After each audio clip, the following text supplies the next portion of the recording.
Hello and welcome to The Price of Music, the show that looks at the money behind the music industry with me, Steve Lamack, and Music Allies Head of Insight, Stuart Dredge. Important news regarding this podcast coming at the end of the episode, by the way, just to infuse the proceedings with a sense of import and suspense.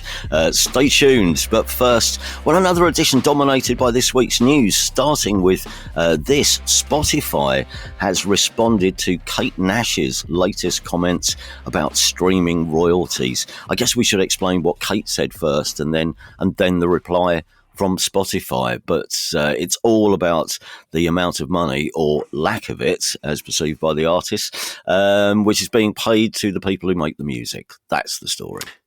Yeah. So, I mean, Kate was on Women's Hour last week on Radio 4 talking about a new album and a use of OnlyFans and streaming. So it was weird for me because we have Women's Hour on in our home office when we're working here. Right. And normally I can zone into it when I want to break from my work and listen to someone talking about a book or something interesting. But this I was like, bloody hell, it's work on Women's Hour too. I've got to listen to this for the work. Damn you, Woman's Hour. But yeah, and she was basically saying, she's talked about Foundations and said about how that track, which is her big breakthrough here? It was certainly off the first album, wasn't it? Yeah. It's had over 100 million plays on Spotify, and she said she was shocked she's not a millionaire when she hears that figure. She talked about the industry being, this thing, you've probably seen this, the sort of the industry, is it friendlier now for people from privileged backgrounds? Oh, yes. They're the ones who can afford to get. She talked about that a bit. Yeah. And she talked about touring, making lots of net profits. And then she came back to the idea of artists being paid really poorly for their recorded music. And it was one of those, I don't know if you've ever had this as a host, but the host read out a statement from Spotify, which obviously Kate didn't know about beforehand. Mm-hmm. And it's one of those awkward radio moments where Kate went, and was about to respond. And the host went, no, time to move on. Sorry, no time. And she didn't get to kind of respond. It was one of those weird ones. And it kind of, I think she was a bit cross about that because she posted on Instagram afterwards saying that wasn't very fair. Right. So yeah, that was it. But Spotify then sent this statement out to journalists, and it's quite punchy. So it basically said, we love Kate. We've paid around £500,000 in revenue to Kate Nash's rights holders. Mm-hmm. This is recordings, but also publishing. So for the songwriting as well as the art. And then Spotify said, this is a quote, her most streamed songs were released by a Universal Music Group. Spotify has no visibility over the deals that Kate signed with her rights holders. Therefore, we have no knowledge of the payment terms that were agreed upon between her and her partners. Right. And why this is important is Spotify has said this sort of thing before when artists are criticizing it. And it says normally, we don't pay the artist directly. We pay out to their rights holders. You need to talk to the rights holders about the deals. But this is the first time it's actually pointed the finger at a specific label. Right. Which is basically saying to journalists, don't ask us, go and ask Universal Music Group over there. Mm-hmm. So not only finger pointing a label, finger pointing the biggest label, which is quite it's not picking a fight quite, but it is pointing everyone in the direction saying, look, if someone hasn't received the money, it's not our fault. Go and talk to the label and find out about a deal. Right. And this is where obviously it becomes really difficult because we have no idea what sort of deal Kate Nash signed with. I think initially it was Fiction Records, wasn't it? And then Fiction's been consumed by, or is part of Universal now.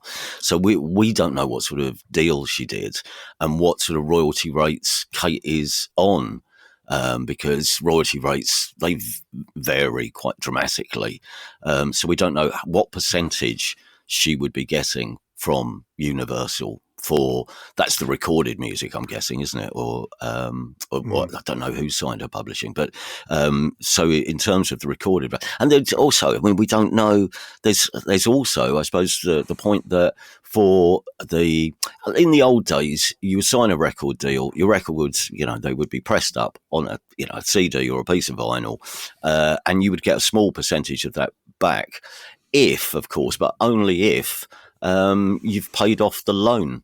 Because once you sign to a record label, they give you some money, an advance, which is essentially a loan, and it's still a loan until you've paid it off. So in some cases, groups never see any money because they spend their entire careers trying to pay off the money that they took from the label in the first place. So we don't know whether, money's getting caught up paying off a debt even.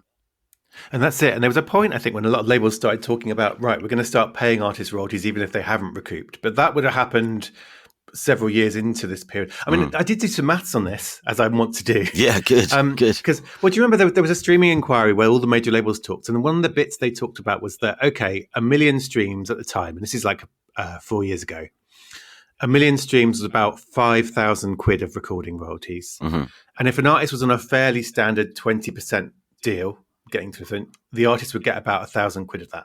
Right. So 1,000 quid per million streams for an artist was a really rough. So Foundations, which has, I think it's 140 Spotify streams, actually, Kate's underestimating her popularity. If that had earned 500,000 of recordings royalties from Spotify, and if she was on that kind of deal, her cut would be about 100,000 quid. Right. But the track came out in 2007, so that's 100K over 18 years. So she's right. She's not a millionaire. Like it sounds like a big number, but when you actually say that's over 18 years of earnings, yeah, it is smaller. But yeah, the thing we don't know her deal, and this is where it might be quite interesting because she was actually saying she was on Instagram after the Women's Hour interview, saying I'm going to respond to Spotify, but I've got a gig to play tonight. And she was after doing that, which is fair enough. She had to concentrate on that. But it would be interesting now if she comes out and talks about this and gives more information. Well, is it to do with her deal? Is she still cross at Spotify for the level of playback? So, I think she's started this conversation, but she's got the place to continue it now. Yeah, that's what. But this is the thing, and this is why, and this is. I mean, Kate Nash is brilliant at this, and I love Kate Nash. She started two conversations here inadvertently. One is once again bringing us back to discussing what the royalty rates from Spotify are like, how much Spotify pay to the artists, because in no way are we defending Spotify and the amount of money that they pay out. Here, because artists obviously are struggling to make a living out of the money that they get. So on the one hand, it's about how much Spotify pay to the artists. And on the other hand, it's how much it's a conversation about record label deals in the new streaming era and whether the deals have kept pace with the technology. Because the deals were based around you get £1, you're essentially going to get £1 back from every CD album you sell, and that's everyone knew what the deal was. But now it's a lot more difficult, I think, for artists when they come to sign a deal to understand just how long that might take to pay off any sort of advance, and whether there should be, fairer ways, to construct a record contract in this current landscape. And I think that's the thing. And I think actually Tom Gray from Gomez, but also an activist about this sort of thing, he's talked about this. It is a snapshot in time of those artists who were releasing albums in the kind of the 90s, 2000s, pre-streaming, had these deals and got this. Whereas now, I think if you were like the young Kate Nash nowadays, maybe does have a bit more agency to pick a deal that has got terms more favourable to her. Mm-hmm. So it is this idea of it's very much artists at a certain point who sign those deals, and then streaming came along, and it's taken time to untangle what that means and where the money's going. And like you say, it's still quite tangled. Yeah. So yeah, I am kind of, in a way, I'm positive. Like every time someone like Kate Nash talks about this, I think younger artists might look at it and say, right, this might help me decide what I want to do. Mm-hmm. And they may make decisions. So in a way, and I agree with you, I love her. I think she's doing a really important thing here. She's sort of educating younger artists, and she's raising these points publicly. And I think that will make things better for a lot of the artists who are yet to sign a deal or deciding whether to sign a deal at all. It took me down a bit of a rabbit hole trying to find out exactly which sort of royalties Spotify pay, and I came across it was described, I think, as the definitive explanation of Spotify royalties, in which a despairing journalist said the complexity of Spotify royalties is frankly insane. So insane it took me over a month and 31 pages to explain it all. But he goes on to say, to be blunt, this is not really Spotify's fault, nor is it the music industry's fault or copyright laws. But when you put all three of these things together, you get a weird Franken-monster royalty scheme that has resulted from this new music business model built on consumers paying to access music rather than paying to own it. And that is the thing. It's the evolution of the deals and whether they're keeping pace, I think, with, the rest of the mechanics of how people get paid. We should, we should do a whole show at some point as well on just the construction of a record deal and what it actually means when you sign it. If we could get a lawyer and somebody from a record label together and an artist and just sit them, it would be great to just sit them down and negotiate the record deal and explain point by point what it will mean for that artist going forward in the future for years to come. Well, because stuff is always coming like that. I remember recently when we were talking about AI stuff, I remember a lawyer talking about how, now when you go and negotiate a deal, you're saying who's got the rights to my artist's soul for future AI purposes. And that's come in. It's now thinking about, you don't want to give, you maybe don't want to give your label the rights to train any AI on your music without your permission. So all these, every 2 years, something new comes along that has to factor into this. So that'd be fascinating. We should do that. If you're interested, drop us a line and we'll get that together. In the meantime, here's our next story. This is already one of the recurring themes of the year: the pursuit of the superfan. Warner Music now is in the final stages, we're told, of testing a new superfan app. With some involvement from, he's back, Ed Sheeran. Who knew that Ed Sheeran was going to become such a regular on The Price of Music? So the Superfan app, what does that entail? And does it do the job that the Superfan wants? Yeah, well, this was announced in February last year, actually, by Warner Music's boss. And he said they'd assembled a team of incredible technology talent to create this app where artists could connect directly with their superfans. And it was going to launch later in the year, last year. And it still hasn't launched. And one reason, seemingly now, is that the first version wasn't very good. Right. Which is partly anecdotal. I know some people who used it when it was being tested internally. And when you asked them what it was like, they kind of gave you a face. It was like the grimace emoji, like, they're gritting their teeth. But also the Wall Street Journal did a report last week, and it was mainly a profile of the new boss of Atlantic Records, who's now involved in this Superfan app. But it also gave it information and said, the original version, and I'm quoting from the Wall Street Journal here, so they can't get cross at us. So it looked like an Instagram feed of only Ed Sheeran posts that users could like and comment on. Right. Which, as much as Ed Sheeran seems a nice man, I'm not sure that's a groundbreaking superfan thing. No. Because he posts on other places, And so this report said that they've got a new version now that's better. Ed is still involved in testing it. So, he is a good artist to have testing it because he is one of Warner's top frontline artists, isn't he? And he's back on cycle now. Yeah. And they're testing it again. So they're still plugging away at it. And the first version wasn't quite right. But I guess that's why you internally test something, because you find out if it's not quite what you wanted.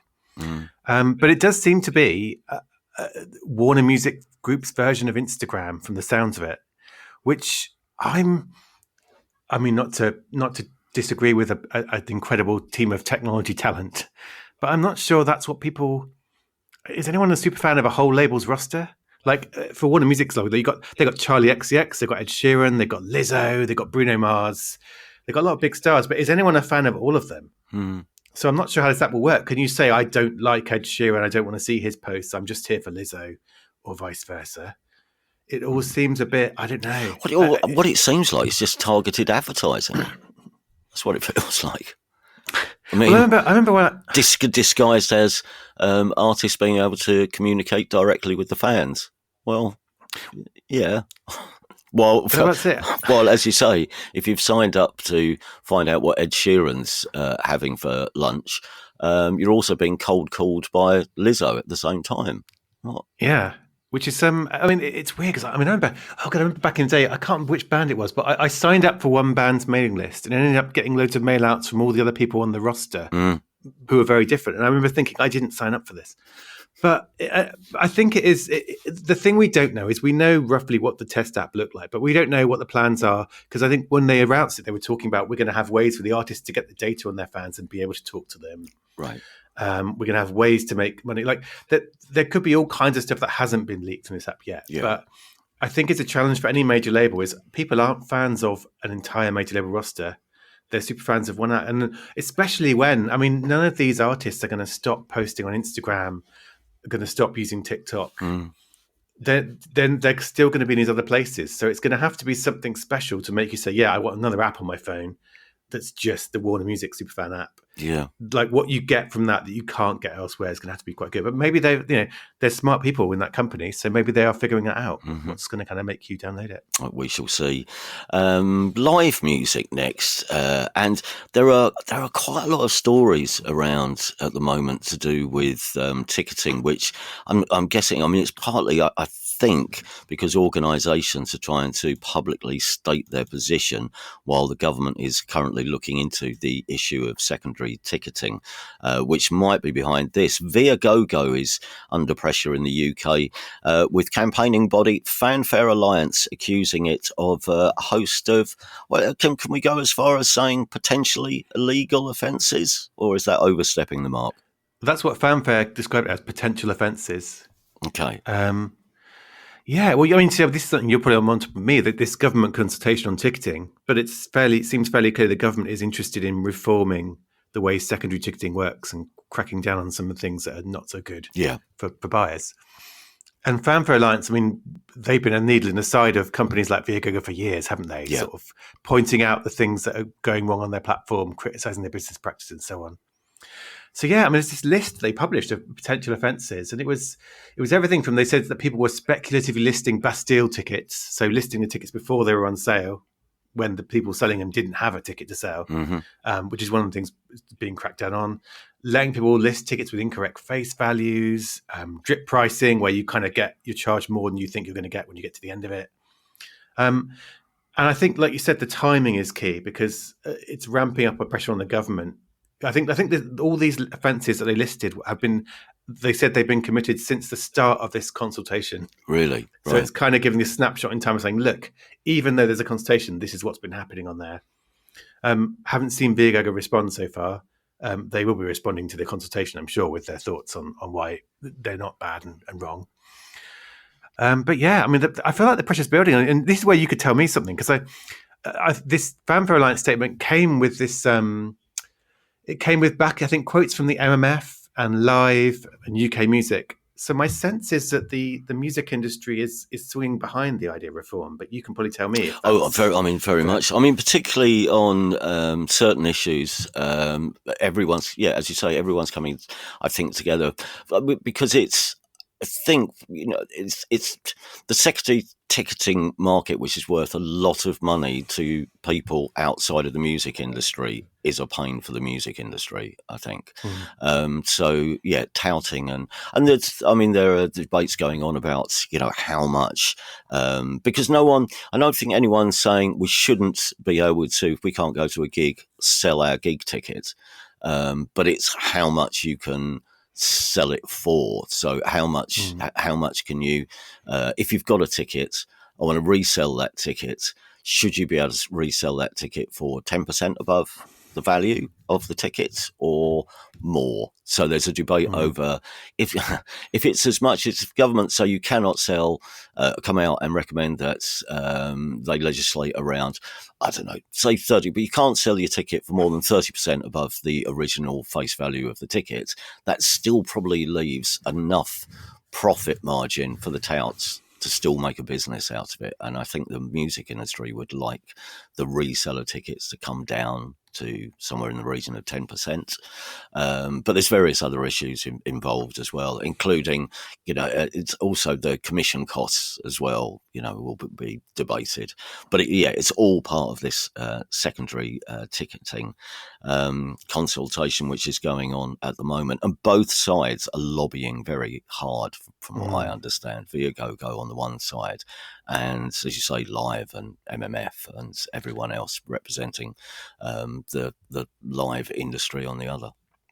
And did you see the week before, actually, again, Fanfare being a needle inside of Viagogo, there was Viagogo got a little rap on the knuckles from the advertising watchdog. Did you see that story? No, I didn't.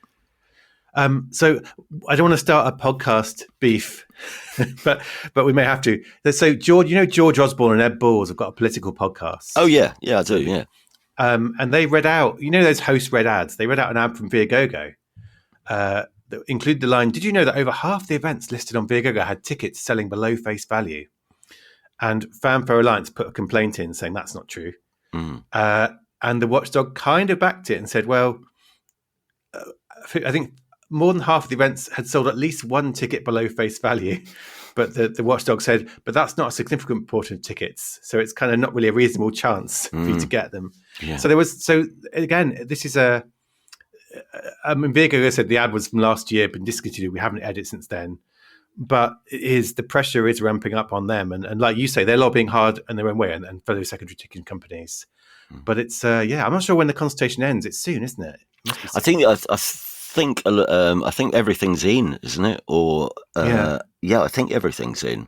So we're just waiting to hear what the government makes of it all. I haven't got my diary of important dates of of deadlines in front of me. Moving on to the next story, because this is sort of staying with live gigs and something which used to obviously be frowned on by the music industry, which is bootlegs of live gigs. I don't know if in the old, I remember standing at a gig. It was a gig by the Damned. And I was stood next to a man who was holding a carrier bag with an actual ghetto blaster in it, recording the gig. And it was a really unwieldy thing. I mean, who's not going to notice a man with a carrier bag? And he was holding this carrier bag under his arm and gave me some really filthy looks when I started singing along to one of the songs, because obviously it was spoiling his recording. Is there of a the bootleg gig. Somewhere with you singing loudly? Probably to the Damned at Crocs in Rayleigh. Bootleg record. But there have been efforts over the last decade or so, haven't there? There have been companies who've recorded gigs officially and then pressed them up onto a CD within half an hour of the gig finishing, so you could take home in theory a CD of the gig you've just been at. But this is coming back again. So there's a new startup called Bootleg, which has got this time a digital spin on the idea. And thinks it can actually make some decent money for artists out of this. Is it a similar sort of concept? We'll record the gig and send you the stream or something? That's exactly it. So it interested me because they were talking figures of how much artists can make. So it's a US company, I think, and they've been working with a few artists so far, independent ones. They worked with a country artist called Caitlin Butts recently, and they were saying basically they record from the soundboard and they turn it into a digital thing to send you, and they can combine sort of photos and video clips with it to make it like a souvenir of the gig. And they're describing it as like audio merch. It's the phrase they're using. So it's like you buy a T-shirt at the end, you can buy the recording of the gig you were at. So I actually did a little sort of email interview with the CEO, and he was saying, they reckon that they're using it in like 500 to 1,000 capacity venues. And they reckon that 5 to 10% of people who go are buying the bootleg. Right. So, up to, what's that? If it's 500 people, 10% is 50 people. Yeah. So, 25 to 50 people out of 500 might buy this. And they're selling them for between $10 and $40. Right. I think the Caitlin Butts one was maybe 20 something. Yeah. So it's a decent amount of money. And they say it's quite cheap to do because they're just recording the gig that's happening anyway. There's no extra cost from that. And it's kind of it's a trend. There's a company called Set Mixer, which does the same thing in the UK. They're recording gigs and selling it. And it's this idea of when you go home, you take the recording of the experience with you. Mm-hmm. And also the potential to people who can't get there. So if someone's touring in the US and they've got some fans in Japan, they might want to buy these things as well because they're not going to get to the tour. Yeah. So it's interesting. And I love the fact that it's called bootleg because, like you say, I remember when I used to live in New Cross in London, there used to be a record fair thing in Greenwich regularly, and it was all mainly bootleg CDs. Yeah. And because I would go in that day. I remember spending years trying to get Blur at Mile End because that was one of my first big gigs. Right. Yeah. As a teenager, and I eventually found that at one of these things. And there were lots of Black Crowes bootlegs because they encouraged it. Like they used to say to people, "Bring your recording equipment. Don't need to hide your ghetto blaster. Bring it along." Right. So I've got lots of those. So yeah, it's like a little nice link to this culture of wanting to listen to the gigs you've been to, or listen to people singing along. and then send some photos out of where you were standing at the gig, which was a great view until 2 minutes before the band went on, and then somebody come and stood in front of you. Just a photo of the back of somebody's neck and a link to a recording of the gig with people singing along out of tune. It's a I once bargain. I once tried to bootleg a Chemical Brothers gig at Brixton Academy. I don't know what I was thinking on the phone. And the only good bit of it, which I wish I had still, was the bit where I go to the loo halfway through. And it just records me making my way through the crowd saying, excuse me, sorry, and then having a wee and then coming back out, then ordering a pint. And I think that was some really good colour. But the actual Chemical Brothers, the speaker couldn't cope with it. It's just like white noise. Yeah. By the way, I'm very impressed by the way you managed to shoehorn in another reference to the Black Crows in that as well. Well, there you go. Well done. Right, YouTube is rolling out a new feature that allows creators to instantaneously generate custom and copyright-free instrumental backing tracks using AI. If you're interested in such a thing, explain a bit more about this. Yeah, and there is a money angle to this, which I'll get onto. But it's a new feature it's for YouTubers, but anyone making videos for YouTube, really. And it's starting to roll out. So not everyone has it yet, but that's the ultimate goal, is everyone will have this. And it's kind of an AI generator like we talked about before. So it's you type in a text prompt saying, I want this kind of track using these instruments, this kind of mood. And you can also say, well, it's for a video of me doing a cooking recipe or me playing a game or whatever the video is about. You can tell it that. Right. And it'll knock up this music for you, and it's free to use. And the key thing is your video won't be taken down with a copyright claim, which I guess I should explain because I don't know how much people listening will know about YouTube's Content ID program. I mean, are you up on this Content ID? No. Okay, so explain it to us. So it's got this feature called Content ID. It spent a lot of money developing it, which basically detects copyrighted music. So if I upload a video of me playing a game, and I don't know, I put the new Fat Dog single on as a soundtrack, it will say, I recognize that, Fat Dog. It will tell Fat Dog's rights holders the label. And then they can decide to leave the video alone. They don't mind. They can choose to get it taken down until they remove the music. Or they can claim it. And when you claim it, it means the label gets the money from any ads that are showing around it. Okay. And this has been a big deal. Like I'm back in 2022, YouTube said that I think more than 30% of its payouts to the music industry came from this Content ID system. Right. Of people using music in their videos and then it being detected and then, the label's getting the royalties. So that was like a couple of $1 billion. So that was a big deal. And so this is where if YouTube suddenly has a tool to create your own AI soundtrack, it could impact that. It could mean that people won't use commercial music in their videos, which could reduce. But I think the worst news is for companies. There's a whole bunch of companies that they've built businesses on selling royalty-free music to YouTubers. And that, like, there's a company called Epidemic Sound who are very big in this, for example. Right. And they would say, right, subscribe to us, you can use our music and you won't get your videos taken down because they've got copyrighted music in. And so it's kind of a challenge for them if YouTube has now got a button to press to say, right, create me an AI soundtrack. So it's going to be interesting. And this was like quietly announced. It wasn't really press release. It was just kind of announced on a YouTube support site. And gradually music industry press are picking up on it and saying, what does this mean though? Because YouTube's Content ID is quite a good revenue source for the industry. Yeah.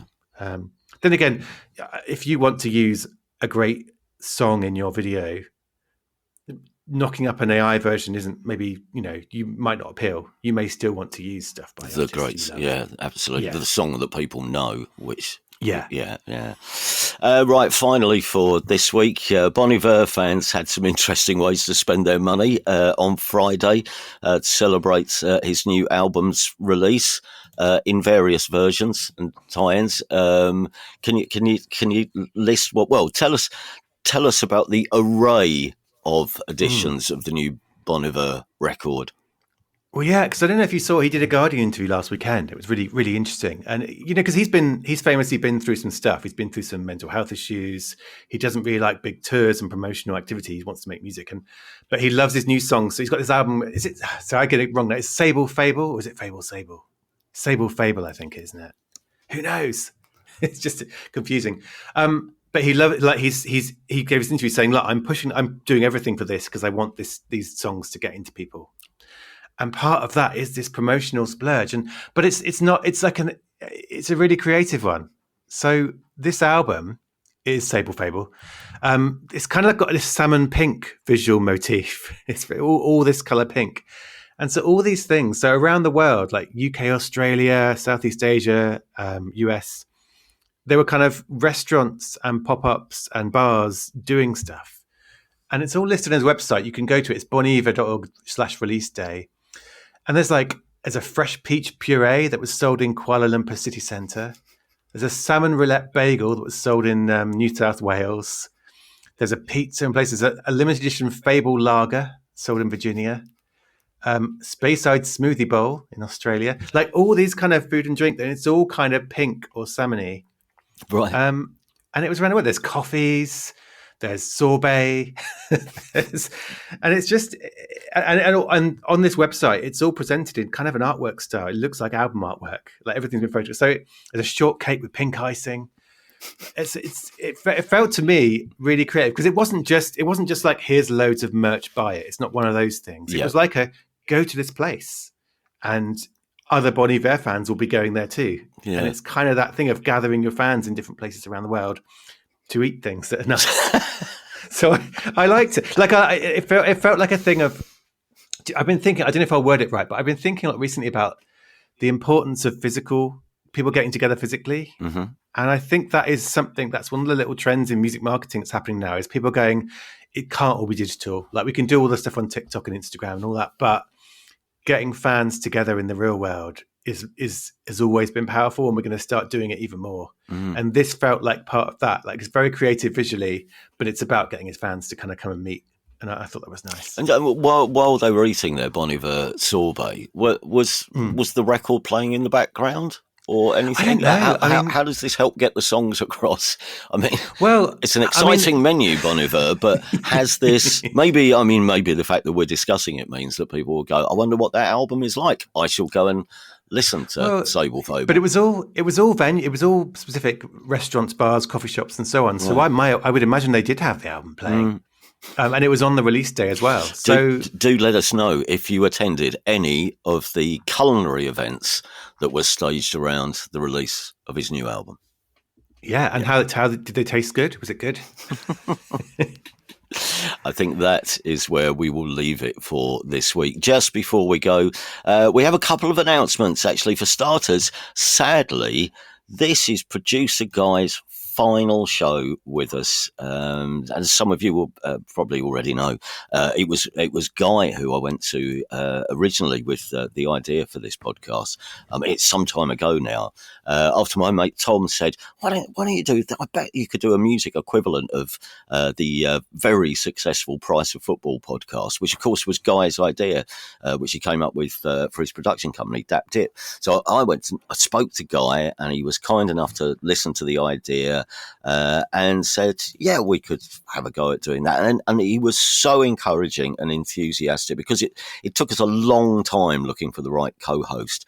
But Guy eventually suggested Stuart, and we met. And so we launched this podcast last year. But sadly, as I say, with more and more demands on his time, we can't hang on to Guy any longer. But as he leaves, we would just like to say, thank you very much, Guy, for all the work you put into this. I don't know if you want to say a tearful goodbye here, Stuart. Yeah, no, I think so. It's been great because, like I say, I came into this when it was already an idea, and I've learned a lot just from seeing how he does it and working with you. So it's been great, and he's going on to do all kinds of stuff. Yeah.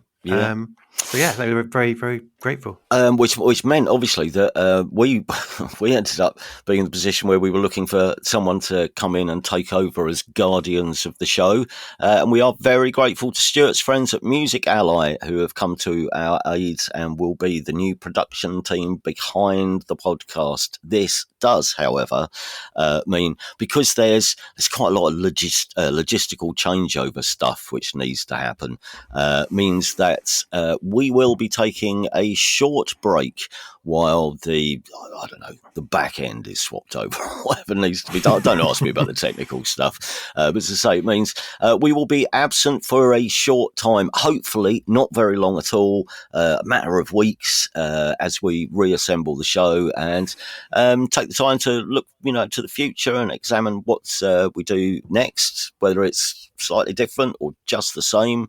Any suggestions what we might be doing right or wrong? Now's the time. Speak now or forever hold your tongue. But we would like to say, to take this opportunity to thank you all for listening to date and for your support, and especially our illustrious Patreon subscribers, of course. And do follow us on social media. I'm sure you can find myself and Stuart. Also, the Price of Music socials will still be there. So if you want to find out more about what we're up to and when we'll be back, or if you'd just like to keep in touch or send us some stories of interest, drop us a line wherever you can find us, and we'll be back as soon as we can. Till then, thanks everybody. Talk to you soon.